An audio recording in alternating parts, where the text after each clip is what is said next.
Nanggi Phoneda Happa Yaba Khwaidei Kanaba apps tarani thoi. Ngasigi video asti smartphone paiba mi khudimaki khwai pamjabi video soidana oiragani. Niyam chumnabu siznaragadi smartphone gi kanavasi masi haidana kanadre yam marang kaina laikre. Adubu thoidokpe apps kharaga mo hapsilagadi adungi mobile phone gi tobungamba magi sakti du amukke hena kankadan bo ithu I haibasmadi adum hana khangbirabra. Akhangbusu yawbirangone adubu khangdabasingsu DS gi ngasigi videos tagi khangminaurasi adungi phone gi mapangal kankadan mangamba yam akhanaba apps tarani thoi. Number 1. Colorize. Aikoina thengnahudraba aikoigi pupu boboksingi photosi ayambana black and white oigale. Sigumba taibangda aikoigi thengnahudraba pupu boboksingi black and white photosing se aikoina tasingba yam realistic oiba mongda color do onthoknaga uzaba phanglagadi aikoida amukta phawkhidriba ihulsing loinaba nungsiba aikoigi thamoida soidana phawgane. Colorize Sigi masang oikraba app si download tobiraga mathai thainagi ariba pupu boboksingi black and white photosing oida oigung colorize tobio. Asumaina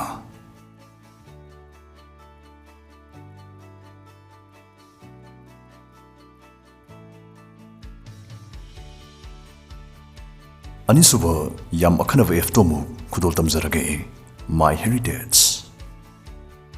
Black and white agi color down thuklaba ekoi boboki photo ase animate tawduna mamit khafanba momon mino kan ohanbe yaragadi masu ekoi gi thamoina kya gi matik penjagane.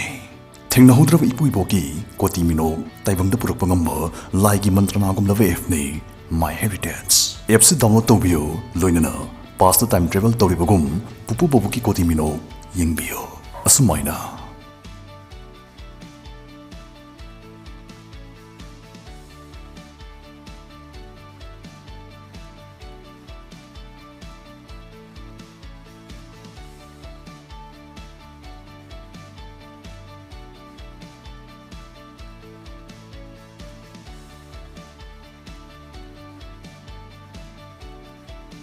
Number 3.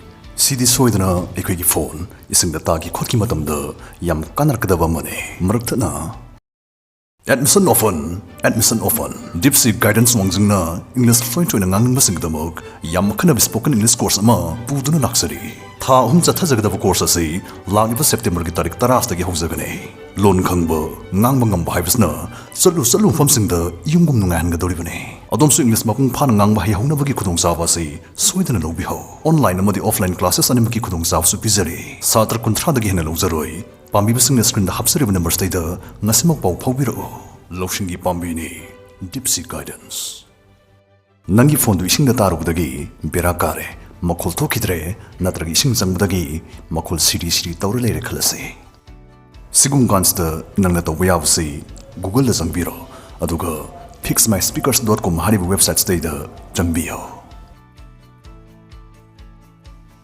aduga sigi buttons da nambiyo Stake number adongi mobile phone gi blower adu activate torkane yam ahuba makhol amag loinana speaker dagi ising pai thorkane asumna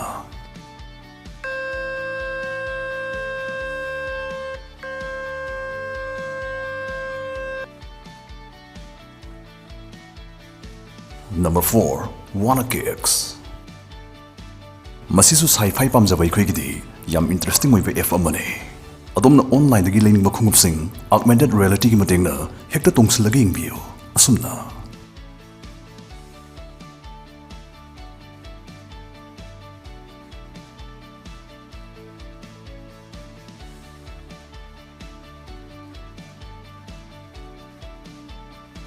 Number 5. Tap screenshot.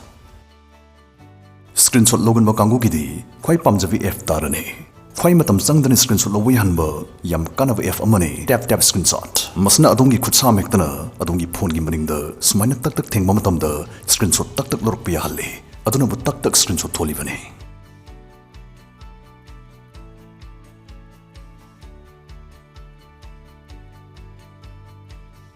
Number 6. Black screen video screen off YouTube te isai tabasi screen mamhallaga screen lock tawraga taba yade maramsina battery yam chai YouTube Music te shei tagesu thagil pa mari putra mapan thidragadi screen mamthan ba screen lock to busiate matang sidani sigi apps ni am kanari base masna YouTube ki boiro any video screen mamhan lagi sei taba podcast taba ya halli adongi battery khang halli asumaina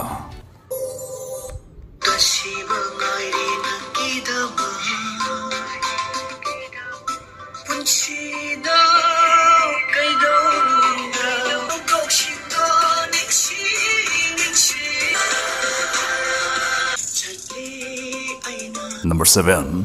Fluid Simulation. Handaki app asdi top topi intri nungai hanba app ni haijage. Adom gidi khangde aigi oina di masi yam nungai ba app mo oi. Sumaina sana na bane. Fluid makal se soi khoina makal hongdong jin tobi yai. Yam nungai ri masi ai khoina live wallpaper oina thamba su yai. Aigi su thamjai.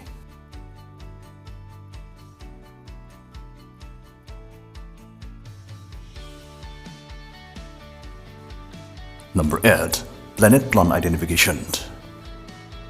Masiyam kanaba F amani haijage. Masna adumna maming matha khangdaba pambi sing pambi adodongi phone da photo tang kapaga maming matha do yam laina khangdokpi halle. Asumna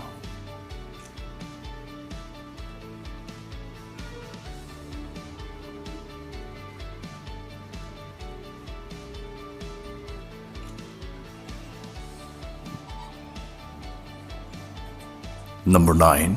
Photo Mat.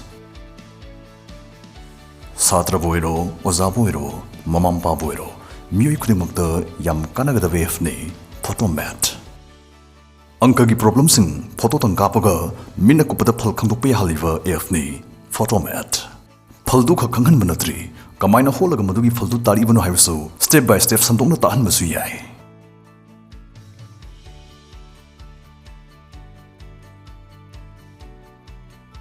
Number 11. Remote Mouse. Sisu onthokna majang oiba F amane. Masna adongi mobile to adongi computer ki remote onthon bangame. Mari yawdabi mouse, mari yawdabi keyboard ki function sing simulate tobai wane. Asumna